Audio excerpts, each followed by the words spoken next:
Good evening, ladies and gentlemen, and welcome to Sports Weekly, and it's nice to be back. I want to say a thank you to Bippy Manuel. He was really yeoman work done because he was called in at the last minute. He only had about an hour or so of notification I was not going to be here, and he came in and did a nice job, and I thank him for filling in. And I want to give a trivia question like we always start with. Career-wise, who has the most touchdown passes? It should be easy. That's not local, but everybody should know that. He was noted for his scrambling. I always give you a little clue. So he was noted for his scrambling. He's not playing now, but he is in the Hall of Fame. Most career touchdown passes. 581-9061. We've got $20 Lynn Skate and Sport gift certificate.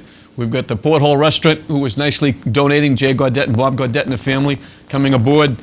Subway is going to give us a couple of foot-long subs for a gift certificate. We've also got those T-shirts and some movie passes and a lot of things you can win here watching Sports Weekly on Channel 3. 581-9061 is the number to call.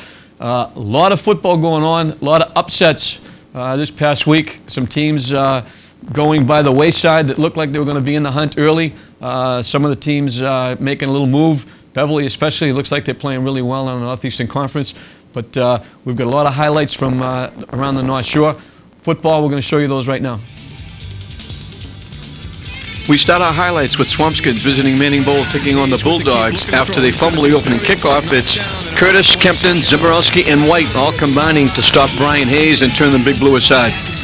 English takes over on downs at their 26. A couple of plays later, looking for third and inches. Scotty Lynch makes a great move here against the safety. He's off to the races. Questionable little block here, but the referee said no harm, no foul. It didn't concern the play. Scotty Lynch goes 65 yards. English is on top, 6-0. Swampscott starts to drive at the 50-yard line thanks to a couple of penalties against the Bulldogs. And here on a counter play, Peter Woodfork, the fine young sophomore, goes to the English 35-yard line. Brian Hayes, the quarterback, steps back and waits long enough. He takes a hit, but he finds Dan Locke open at the 22-yard line. They work it down to the Bulldog 8-yard line, but here the defense comes up big in the presence of Scotty Lynch. He did it on offense, he's going to do it on defense. Picks the pass off, and the Swampscott drive goes by the boards. English punts it away, and the Big Blues start to go to work. Brian Hayes is going to combine with Peter Woodfork. At first, it looks like it's an interception. He throws the pass. It looks like Lynch has got a second pick. Instead, it's Woodfork off to the races. He makes a nice move here to get by Leroy Brown. Sidesteps John Pachuki, but finally caught from behind by Walter White at the 8-yard line. The drive spills into the second quarter, and Swampscott a little razzle-dazzle here. Hayes with the pitch to DePietro. Looks like it's a running play. Lets the pass go. John Pachuki just gets a hand on it, knocks it away from a wide-open Dan Locke. The Big Blue wouldn't be denied. This time, Hayes is going to go to Locke again on the slant, and this time to the left side. He makes a sliding catch, and we're tied at 6. The leader on the special teams for English, Leroy Brown, gets it done here. Nice run back. Finds an open space, cuts it to the outside. He's going to get all the way back to the Swampscott 49-yard line before he's knocked into the English bench. They work it down to the Big Blue 19. Lynch with the handoff to Cipini. It's DeLuca, Mancini, Kempton, Zimborowski all out in front. Gets a couple of blocks in there. He just dives over the end line for the touchdown, and it's 12-6 English. In the second half, the Blue gets a big break when they recover a fumble on a punt at the English 8 on a 4th and goal. Brian Hayes rolls out. They slip Woodfork into the flat on the right side. He's in standing up. It's 12-12. English answers right back after the ensuing kickoff. They put a couple of linemen in the backfield to augment the running play. Here it's Lynch again on the quarterback. Sneaky breaks a couple of tackles, goes 20 yards to cap off a 5-play, 57-yard drive. It's 18-12 the Bulldogs. In the fourth quarter, English takes advantage of a fumble punt. Simi Anderson gets downfield first, recovers the punt. Even though the ref is pointing the wrong way, it is the Bulldogs' ball. They move it down there to the 2-yard line, and Scotty Lynch will make it a trifecta as he goes off the right side, ducks his head, falls in. It's 24-12 with 6.5 minutes left. The English defense does it from there. Brian Hayes, who ran for his life most of the night with a lot of pressure put on him, is going to get sacked. Walter White, Mike Curtis, Paul DeLuca are all there to help out to bring Hayes down for the loss. It was a hard-hitting contest all night, none more than this play. On the last play of the game, Hayes throws it up. Woodfork takes a vicious hit from Simi Anderson. After the gain, English ran the clock out. English goes to 4-0 with a convincing 24-12 win over Swampscott. The Big Blue dropped to 2-2. At Stackpole Field Saturday afternoon, it's Classical visiting the Saugus Sachems. Saugus is going to, on the first play of the ball game, Donnie Barrett fades back. He's going to find Dana Rogers with a 62-yard pass play. Wide open is the receiver. It's the first points of the year as well as the first lead of the year for the Sachems as they take a 7-0 lead over the stunned Rams. Classical able to break long plays at any time. Does it right here on the first play from scrimmage. Karim Gibson gets in the clear and then uses that breakaway speed of his. He's going to go 66 yards, virtually untouched the last 55, and it's 7-6 as Classical misses the 2-point after. Classical picks up a turnover on a botched pitch, and here is Gibson again as he breaks through the line, cuts it to the outside. He's finally going to get knocked out of bounds. You're going to see a flag right there. It's going to move it down to the 13-yard line of Saugus. Nisio Echeverria is going to finish off the drive here a few plays later as he goes off the left side with the keeper. It's 12-7, Classical on top to stay. With a first and goal from the 8, Saugus tries to answer back. They run to the right, they run to the left, but the Classical defense is going to come up tough here. On fourth down, they finally force a fumble as the running back gets down near the goal line. As you're going to see it, you'll see number 57, Matt Larino, here on the fourth down play, come up with the loose football. Saugus is turned aside, and they would never get that close again. The defense will get the job done again. Saugus, Barrett, looking to go to the air again. He airs it out. The pressure on him forces to throw it up a little too soon. Karim Gibson comes up with a big interception for the Rams. Classical on the move in the third quarter after a Saugus punt. This is Eric Lane going off the right side. He's going to get good yardage down to the Saugus 21-yard line before he's finally knocked out of bounds.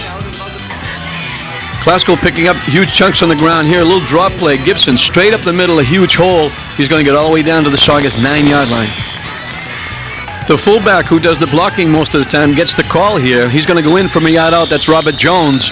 Classical leads 18-7 with 4:32 left in the third quarter. Saugus' last shot, 4th and 6 from the Classical 24-yard line. Here's the defense.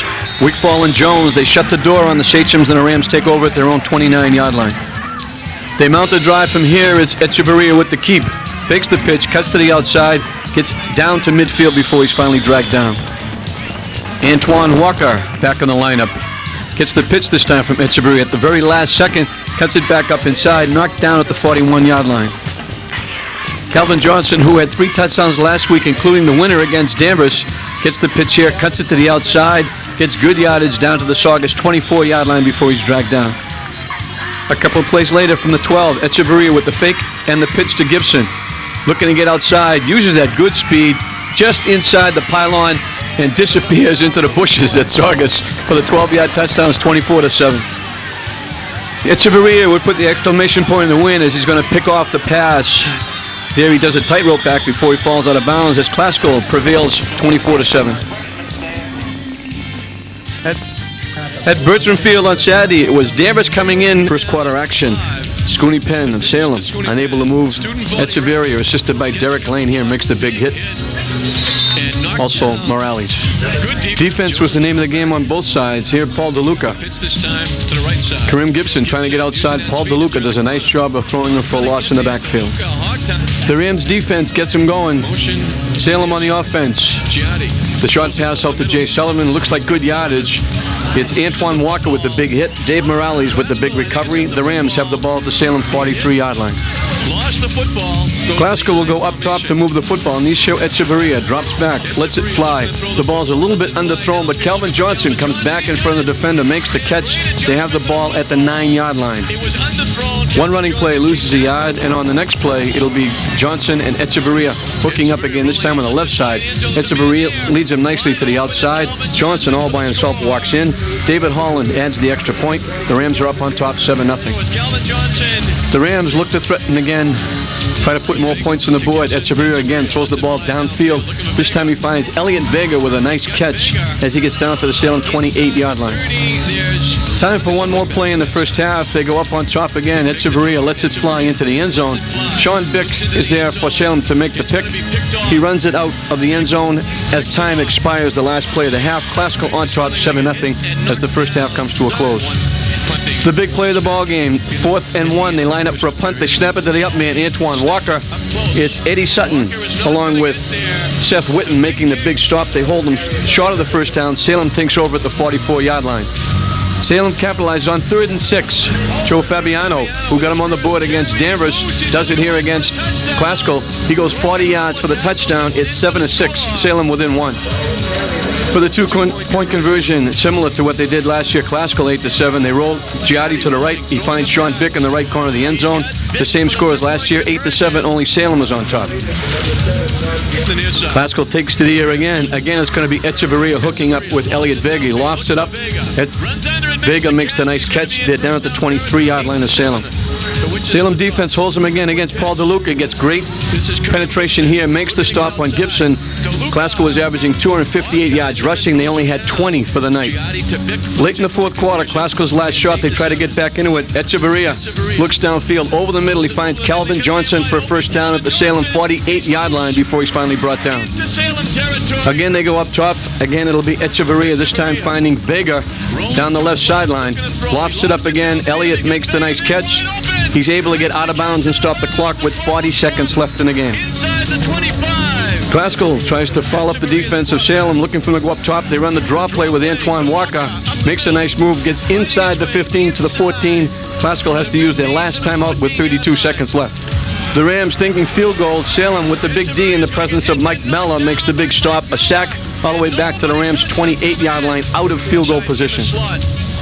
He comes down to one last play. Nisha Echeverria is going to throw up the Hail Mary. Gets good protection, lets it fly. It goes unanswered in the end zone over Calvin Johnson's head.